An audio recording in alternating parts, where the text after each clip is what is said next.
ክቡር ዶክተር አብይ አህመድ የኢፌዴሪ ጠቅላይ ሚኒስትር፣ ክቡር ኢማኑኤል ማክሮን የፈረንሳይ ሪፑብሊክ ፕሬዚደንት፣ ክቡራን የሁለቱ ሀገራት ከፍተኛ የመንግስት ባለስልጣናትና ሚዲያ እንኳን ደህና መጣችሁ።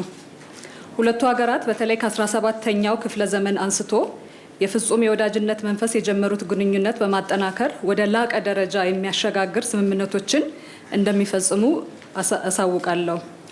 የመጀመሪያው ስምምነት ከኢፌዴሪ መንግስት በኩል ክብርት ወይዘሮ አይሻ መሐመድ የኢፌዴሪ ሀገር መከላከያ ሚኒስቴርና ከፈረንሳይ መንግስት በኩል ክብርት ፍሎረንስ ፓርሊ የፈረንሳይ ሪፑብሊክ የመከላከያ ሚኒስቴር በመከላከያ ስልጣን አቅም ግንባታና ስትራቴጂያዊ የልምድ ልውውጥና የሚያካትተውን የትብብር ስምምነት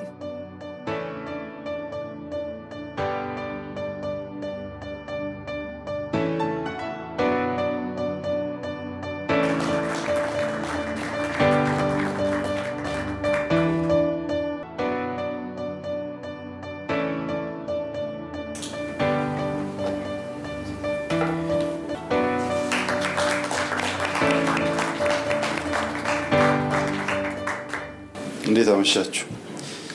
የተከበሩ ፕሬዝዳንት ኢማኑኤል ማክሮን የፈረንሳይ ፕሬዝዳንት ባደረግንላቸው ግብዣ መሰረት ኢትዮጵያን ለመጀመሪያ ጊዜ ለመጎብኘት መጥተዋል።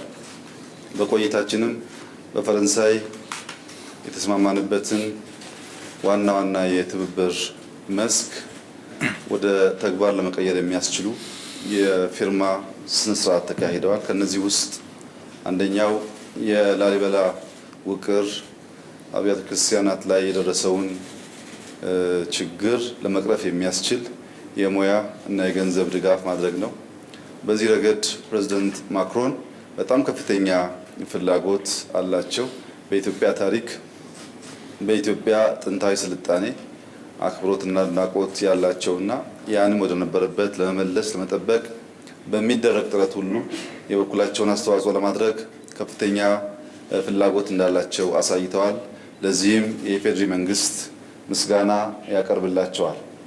በተጨማሪም በቀጠናችን ባለው ሁኔታ ኢትዮጵያ ጠንካራ የመከላከያ ኃይል መገንባት ትፈልጋለች። በተለይም በአየር ኃይልና በባህር ኃይል ረገድ ከፈረንሳይ መንግስት ጋር ተባብረን ጠንካራ አየር ኃይል፣ ጠንካራ ባህር ኃይል ለመገንባት ላለው ፍላጎት ፕሬዝዳንት ማክሮን በሁሉም መስክ ድጋፍ ለማድረግ እና ከኛ መከላከያ ሚኒስቴር ጋር ለመስራት የትብብር ስምምነት ተፈራርመናል።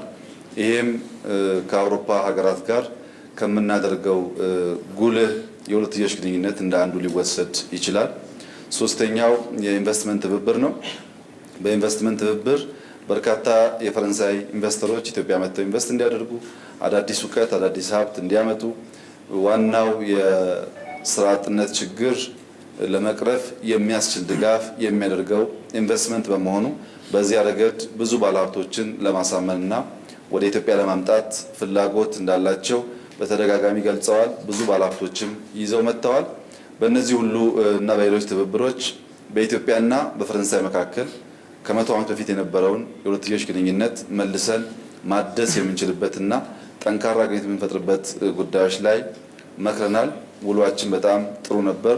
ፕሬዝዳንት ማክሮን በቅርቡ ኢትዮጵያ ውስጥ የተፈጠረው ሁኔታ የሚቀየርበትና ሰላም የፈጠረበት ሁኔታ ላይ በሁሉም መስክ ማገዝ ይፈልጋሉ። የገጠመንን ሀዘን ተጋርተው ከፍተኛ የማጽናኛ ቃላት ተናግረዋል። ለዚህም እጅግ አድርገን እናመሰግናለን። በጣም የቅርብ ወዳጅ ሀገር መሪ በመሆኑ ወደ ኢትዮጵያ እንኳን በሰላም መጡ። ኢትዮጵያ ጥንታዊት ታሪካዊት ሀገር ናት። ፈረንሳይን አብዝታ የምትወድ ሀገር ናት። በጋራ ለዓለም ሰላም፣ ለዓለም ልማት እንደምንሰራ ያለኝን ምትገልጻለሁ። እንኳን ደህና መጡ። Merci beaucoup, Monsieur le Premier ministre. Merci pour vos mots et pour votre accueil dans notre magnifique pays. Et permettez-moi en effet d'avoir avant toute chose un mot de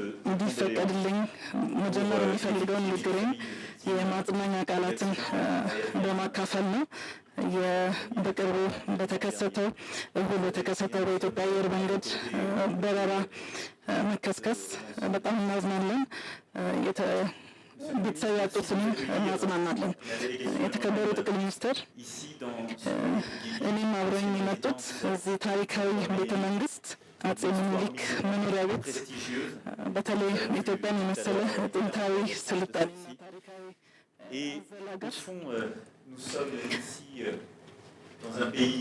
እዚህ ያለንበት ሀገር ኢትዮጵያ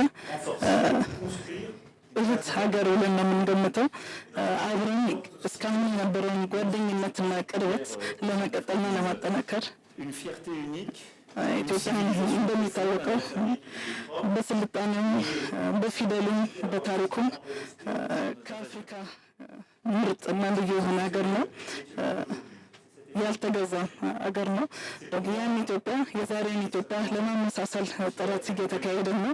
ለዚህ ነው በበኩሌ በቅርቡ ክቡር ጠቅላይ ሚኒስትር መጥተው ሳለ ፓሪስ የተስማማንበት አሁንም ደግመዋለሁ። ፈረንሳይ ኢትዮጵያን በመተባበር የምንተባበርበትን አንደኛ ጥበቃና እንክብካቤን ቅርስን በተመለከተ ይህ ቅርስ የኢትዮጵያ ታሪክ አጋር ብቻ ሳይሆን የጥንት ዘመን ስልጣኔን ምልክትና የሀገራችን ምልክትና መለያ ሲሆን ከፈረንሳይም ጋር የሚያቀራርበን አንዱ መስክ ይሆናል።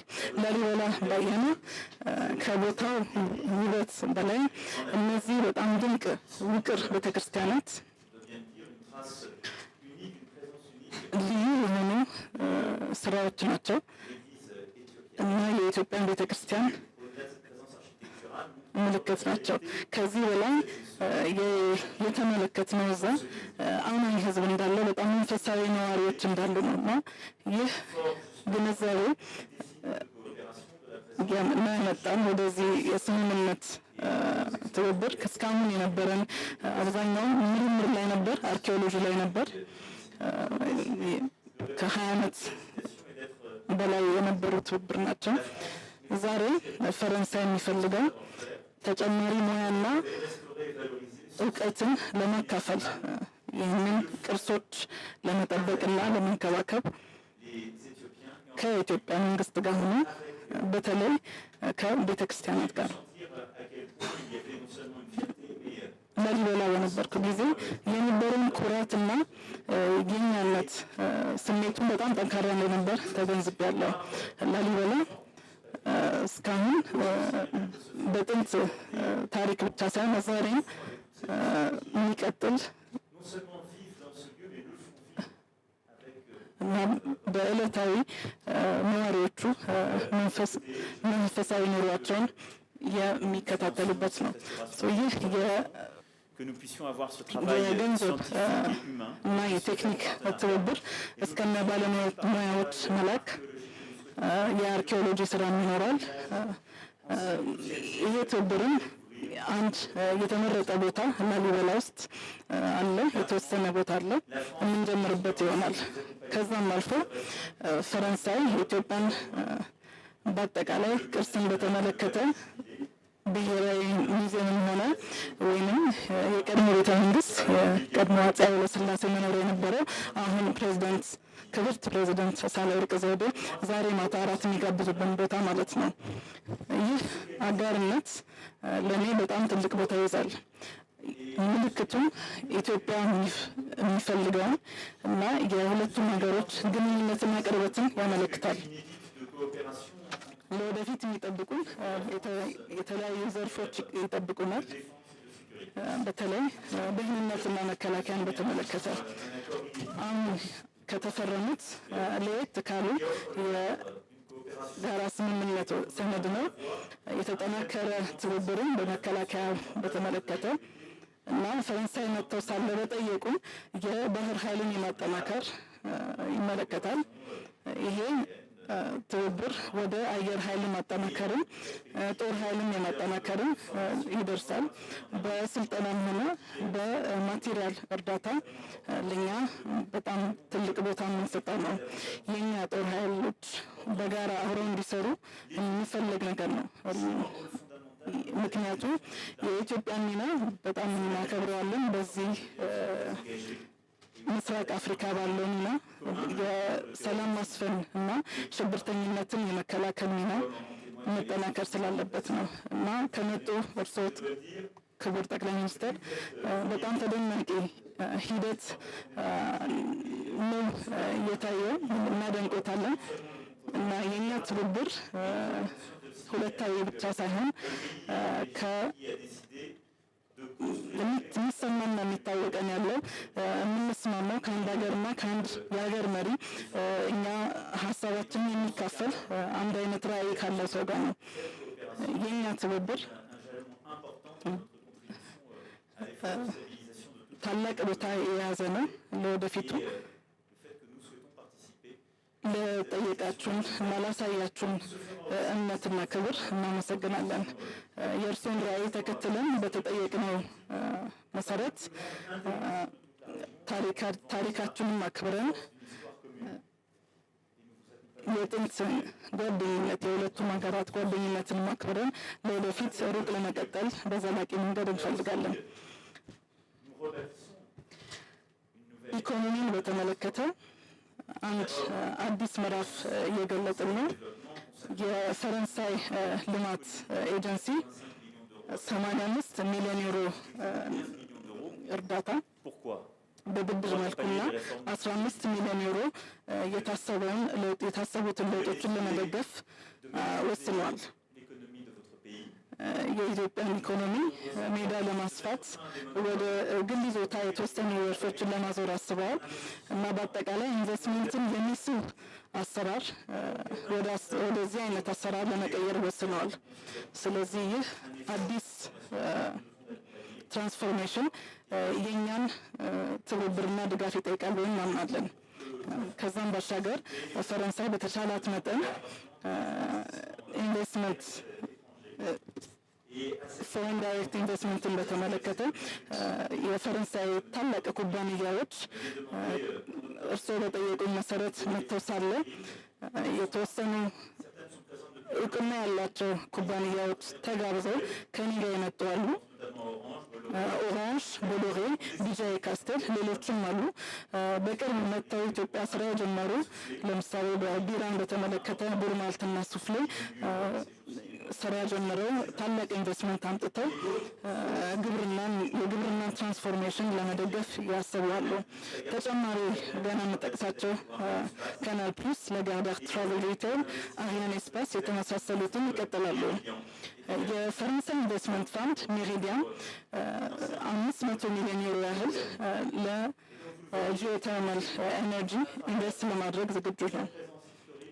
ይህ ታሪካዊ አቀባበል እና አካሄድ በጣም አስደስቶኛል እና እነዚህ ኩባንያዎች እስካሁን በተቻላቸው መጠንና አቅም እርስዎ የጀመሩትን ለውጥ ለመደገፍና የኢትዮጵያን አዲስ ታሪክ ለመጀመር ዝግጁ ነን። ክቡር ጠቅላይ ሚኒስትር የዩኒቨርሲቲ ትብብር እንዳለን የታወቀ ነው። የፈረንሳይ ቋንቋን የማጠናከር አንዱ ምሳሌ ነው። ይህ በተለይ በግል ብዙ ቦታ የምሰጠው ከፍተኛ ቦታ የምሰጠው ትብብር ነው እና እንዲያውቁልኝ የምፈልገው ክቡር ጠቅላይ ሚኒስትር በቅርብ ፓሪስ መጥተው አሁን ጋብዘውኝ ዛሬ መምጣት መቻሌ አብረኝ ከመጡት የመንግስትና የኩባንያዎች ሪፕሬዘንታቲቮች መግቢያ የምፈልገው የፈረንሳይ ሙሉ ድጋፍ እንዳለት ለኢኮኖሚ ያሉት ራዕይን እንደምንደግፍ እና በተለይ ለሰላም ማስፈን የሚጫወቱትን ሚና እንደግፋለን። አመሰግናለሁ። በቅርቡ የወርልድ ጀስቲስ ፕሮጀክት የሚባለው ያወጣው ሪፖርት የሚያሳየው ኢትዮጵያ የሕግ የበላይነትን በማስከበር ረገድ ከ126 ሀገራት 118ኛ ደረጃ ላይ ያስቀምጧታል እና መሻሻል አላሳየችም የሚል ይዘት ያለው ነው። በዚህ ላይ አሁን የሽግግር ወቅት እንደመሆኑ መጠን መንግስት ምን የተለየ ትኩረት ሰጥቶ ይሰራል፣ በተለይ እዚህም እዛም የሚስተዋሉ ግጭቶችን ለመቅረፍ የሚል ነው? አመሰግናለሁ። ሕግ የበላይነት ማክበር አንድ ሀገር እንደ ሀገር ለመቆም ከፍተኛ ሚና የሚጫወት ሀገር ነው። ለመቀጠልም ሕግን ማክበርና በሕግ ስር መኖር የግድ ይላል። እንደ ኢትዮጵያ አይነት የጥንት ስልጣኔ ያላትና የሕግን የበላይነት ዋጋ የምታውቅ ሀገር በፍጥነት ህግን ለማክበር የሚያስችል አቲቲዩድ፣ ህግን ለማስከበር የሚችል ተቋማት መገንባት ያስፈልጋል። ኢትዮጵያ ውስጥ የህግ የበላይነት ከጊዜ ወደ ጊዜ እየተዳከመ የመጣበት ምክንያት በሰለጠነው ዓለም በምዕራቡ ዓለም አንድ ትራፊክ ፖሊስ ወይም አንድ ፖሊስ አንድን ተጠርጣሪ ሰው ሊያነጋግር ቢፈልግ ተጠርጣሪው ሰው እጁን ከፍ ከማድረግ ውጭ ቢያንቀሳቅስና የተለየ ምልክት ቢያሳይ አውቶማቲካሊ ፖሊስ ኦፊሰሩ መግደል መብት አለ። እኛ ጋር አንቆት እንኳን ፖሊሱን ሪአክት ማድረግ ከጀመረ ያው ታውቁታላችሁ። ይሄ የሆነበት ዋናው ምክንያት ባለፉት ዓመታት የጸጥታ አስከባሪ አካላት በሚፈጠሩ ግጭቶች አግሬሲቭሊ ህዝብ ላይ በመተኮስ ግድያ ይፈጸም ስለነበረ ያንን ተቃርኖ በተቋማቱና በህዝብ መካከል ያለው ተቃርኖ እየፈታን ለመሄድ በተወሰነ ደረጃ ለዘብ ያለ እና የህዝብን የቆየ ግሪቫንስ የቆየ ብስጭት የሚያወጣ አካሄድ መከተል ያስፈልጋል። ዝም ብለን ኮሽ ባለ ቁጥር ህግ ስለሚፈቅድ ብለን ብናስር ብንቀጣ ተመልሰን ምንፈልገውን ዲሞክራሲ ልንገነባ ስለማንችል አሁን ብዙዎች ብስጭታቸውን፣ ቂማቸውን፣ ንዴታቸውን የሚያወጡበት ጊዜ ስለሆነ መንግስት አብዛኛውን ነገር በትዕግስት የሚያይበት ሁኔታ አለ። ከዚህ ጎን ለጎን የሎ ኢንፎርስመንት ኤጀንሲስ ማጠናከር፣ ተቋማዊ ግንባታ ቅድም ፕሬዚደንት ማክሮን እንደገለጹት መከላከያን ጨምሮ እንዲሁም የፍትህ ስርዓቱ ሪፎርም አበክረን እየሰራንበት ያለን ሲሆን ሰዎች በጋራ ኢትዮጵያ በምትባል ሀገር ስር መኖር ከፈለጉ ለራሳቸው ወይም ለቡድናቸው የሚያስቡትን መብት ሌሎች ማክበር እንደሚገባ ካላሰቡ በግሩፕ ቲንኪንግ መጋጨት አይቀርም። ስንጋጭ ደግሞ የህግ አስከባሪ አካል የግድ ወደ መሀል ይገባል። ማንም ሰው ወጥቶ ተሰልፎ ተቃውሞ ማሰማት መለማመድ አለበት። ተቃውሞ ስንሰማ መደንገጥ የለብንም። ከተቃወመ በኋላ ግን ድንጋይ በማንሳት መኪና ሰብራለሁ፣ ቤት ሰብራለሁ፣ ሌላውን ሰው አጠቃለሁ የሚል ፍላጎት ግን እየተደጋገመ ከሄደ ያው ሪፎርም ወደ አናርኪ ይቀይረዋል። ምንም ጥርጥር የለውም። መንግስት ነገሮች መስመር እየለቀቁ ከሄዱ ወደ መጥፎ ነገር ሊሄዳል። እንደዛ እንዳይሄድ በከፍተኛ ትዕግስት ነገር እያየን ያለንበት ሁኔታ ዴሞክራሲ ለኢትዮጵያ ያስፈልጋል የሚል እምነት ስላለን ደረጃውን በሚመለከት ፕሬዚዳንት ማክሮን እዚህ አጠገቤ ስላሉ በዛው ማንሳት የምፈልገው የአውሮፓ ተቋማት ብዙ የደረጃ ምደባ ያወጣሉ። ለምሳሌ በቅርቡ የመኒ ላውንደሪንግን በሚመለከት ኢትዮጵያን አካተው አውጥተዋል። ይሄ በብዙ መልኩ ተቀባይነት የለውም። የኢትዮጵያ ፋይናንስ ለቴሮሪስት ፋይናንስ ላለማድረግ በከፍተኛ ስራ ሪፎርሙ እየሰራ ይገኛል። በአንጻሩ እጠብቅ የነበረው ከዛ ጥናት የአፍሪካ ሀገራት ባለስልጣናት በግፍ ከህዝባቸው የሚዘርፏቸው ሀብቶች ወደ አውሮፓ ይሄዳል። የአውሮፓ ባንኮች ካለምንም ችግር የአፍሪካን ሀብት ተቀብለው እያስቀመጡ እኛን መኒ ላውንደሪንግ ይካሄድባቸዋል የሚል ደረጃ ሲያወጡ ሳይ ይገርመኛል። ይሄን ለኢዩ ኃላፊዎች ያነሳው ቢሆንም እርስዎ በቅርቡ ለኢዩ እንደሚወዳደሩ ስለማቅ እንደሚያሸንፉም ተስፋ ስለማደርግ የአውሮፓ ህብረት ከአፍሪካ ጋር ያለው ኮሚኒኬሽን የአቻ ኮሚኒኬሽን እንዲሆን እንዲሰሩ ጠይቃለሁ። የጥናት ተቋማት ተነስተው የአፍሪካን ሬት በማሳነስ ብቻ ሳይሆን ኃላፊነት ተወጥተናል ወይ የሚለውን ነገር ማሰብ ይኖርባቸዋል። በተለይ ከፍተኛ ኮራፕትድ ባለስልጣናት ብዙ ሀብት በቢሊዮን የሚቆጠር ሀብት አውሮፓ ውስጥ አስቀምጠዋል። ይህንን ሀብት በልማት ወደ አፍሪካ ቢመለስ አሁን አፍሪካ ውስጥ ያለውን ችግር ስለሚፈታ በእንደዚህ ጉዳይ ውስጥ ጠንካራ ፊውቸሪስቲክ ቪዥነር አመራር ስለሆኑ እርሶም በአውሮፓ ውስጥ ሚናውን በመጫወት የአፍሪካ ሀብት ወደ አፍሪካ እንዲመለስ የአፍሪካ ተቋማት እንዲጠናከሩ እንዲያግዙን በዚሁ አጋጣሚ ጥሪ አቀርባለሁ። ያን እንደሚያደርጉም ሙሉ እምነት በእርሶ ላይ እንዳለኝ ልገልጽ እፈልጋለሁ። በኢትዮጵያና በፈረንሳይ መካከል የምንፈጥረው ወዳጅነት የአጭር ጊዜ አይደለም፣ ሂት ኤንድ ረን አይደለም፣ ስትራቴጂክ ነው። በታሪካችን ከፈረንሳይ ጋር የነበረን ወዳጅነት ለምሳሌ ከአዲስ አበባ ጅቡቲ የነበረው ሬልዌይ ብንወስድ ለ100 ዓመት ያገለገለ ነው። አሁን ከፈረንሳይ መንግስት ጋር በተለይ ፕሬዚዳንት ማክሮን ጋር አብረን ልንሰራ የምንፈልገው ለ100 ዓመት 200 ዓመት የሚዘልቅ ነገር እንጂ የአጭር ጊዜ ፍላጎት እንዳልሆነ መገንዘብ ያስፈልጋል። ከዚህ አንጻር ፈረንሳይ በታሪኳ ከናፖሊዮን ዘመን ጀምሮ የምትታወቀው ጠንካራ አርሚ ያላት ሀገር ናት። አሁንም በአውሮፓ ጠንካራ አርሚ ካላቸው ሀገራት አንዱ ፈረንሳይ ነው። ፈረንሳይ ለአውሮፓ ብቻ ሳይሆን አሁን ላደጉ በኤዥያ የሚገኙ ሀገራትም ስትራቴጂክ የሆነ አጋርነት ፈጥራ የብዙ ሀገራትን መከላከያ ተቋማት ማጠናከሯ እኛም እናውቃለን፣ እናንተም ታውቃላችሁ። በዚሁ መሰረት ለጊዜው በአየር ኃይልና ባህር ኃይል እንጀምራለን እንጂ ከፈረንሳይ ጋር ያለው ወዳጅነት እስከ ኒውክሌር ማብለያ ወይም ኒውክሌር ሪአክተር ድረስ የሚሄድ ይሆናል። ስትራቴጂክ ወዳጅነት ከፈረንሳይ ጋር በመፍጠር ለሁለቱም ዓለም የሚጠቅሙ ጠንካራ የትብብር መንፈስ ነው መካከላችን ያለው። ይሄ የሆነበት ምክንያት ፈረንሳይ የምትታወቀው አንዱ አሸባሪዎችን በመዋጋት ነው በዓለም አቀፍ ደረጃ። ኢትዮጵያ በአፍሪካ ጸረ ሽብር ትግል በማድረግ የምትታወቅ አገር ናት። በሰላም ማስከበር በአፍሪካ ስመጥር የሆነ መከላከያ ነው ያለን። ይህ መከላከያ እንደ ፈረንሳይ ካለ ዲሲፕሊንድ መከላከያ ጋር በጋራ ሆኖ ስልጠና፣ የትጥቅ እና አጠቃላይ የአቅም ግንባታ ስራ ቢሰራ ለአፍሪካም ለአውሮፓም ይጠቅማል ብለን እናስባለን። እኔ በግሌ የሩዋንዳ ሰላም አስከባሪ ሆኜ በተሳተፍኩበት ጊዜ የፈረንሳይ ጦር በተለይ በሎጂስቲክስ አንጻር ከፍተኛ ድጋፍ ያደርግ ነበር። በዚያም የሰላም ማስከበር ተሳትፎ ምን ያክል ጠንካራ ወታደራዊ ቁመና እንዳለው ስለማቅ ከእሳቸው ጋር ባለን ንግግር መከላከያችን ለማዘመን ከፕሬዝዳንት ማክሮን ጋር ከፈረንሳይ ሀገር ጋር ጠንካራ የሆነ ግንኙነት ፈጥረን መስራት የምንፈልግ መሆኑን የአጭር ጊዜ ጉዳይ ያለመሆኑን እና ረዘም ያለ ርቀት የሚሄድ መሆኑን በሌሎች ሀገራት ፈረንሳይን የእኛን መከላከያ በማጠናከር ብለው እንደሚያመሰግኑት ከጥቂት ዓመታት በኋላም ኢትዮጵያም እርሶንና ሀገሮን አየር ኃይላችንን ባህር ኃይላችንን እንዲሁም የኒውክሌር ማብለያችንን በመጀመር ፈረንሳይ ያላት ሚና በታሪክ ውስጥ የሚዘከር እንደሚሆን ጥርጥር የለኝም። የሰሞኑን የገጠመን አደጋ አስመልክቶ ያ ሁላችሁም እንደምታውቁት የኢትዮጵያ አየር መንገድ ትልቁ የአየር መንገድ ነው በአፍሪካ በጣም ብዙ ዴስቲኔሽን በመሄድ የሚታወቅ እጅግ ትሁት የሆኑ አገልጋዮች አብራሪዎች ያሉት ከፍተኛ የጥገና አቅም ያለው የብዙ አፍሪካ ሀገራትን የሚያሰለጥን የሚያስተባብር ንቁና ጀግና የሆኑ ሰራተኞች ያሉት ተቋም ነው።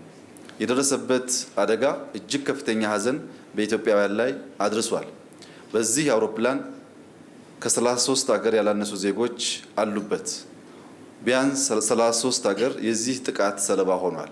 ይህንን ጉዳይ በዝርዝር ማጥናትና ጉዳዩን ማወቅ መፍትሄውም ለኛ ብቻ ሳይሆን ለሌላው ዓለም እንዲሆን ማድረግ ከሁላችን የሚጠበቅ ይሆናል። አሁን የኛ ቴክኒካል ቲም ከተለያዩ ሀገራት ጋር በመተባበር ዝርዝር ጥናት እያካሄደ ይገኛል። ሀዘኑ ጥልቅ ነው። በተለይ ደግሞ ቤተሰቦች በጣም ተጎድተዋል። ለሁሉም የኢትዮጵያ መንግስት መጽናናት ይመኛል። ፕሬዝዳንት ማክሮን በነበረን ቆይታ በተደጋጋሚ አጽናኝ ቃል ተናግረዋል። ለዚህም በራሴና በኢትዮጵያ ሕዝብ ስም ላመሰግነው ፈልጋለሁ።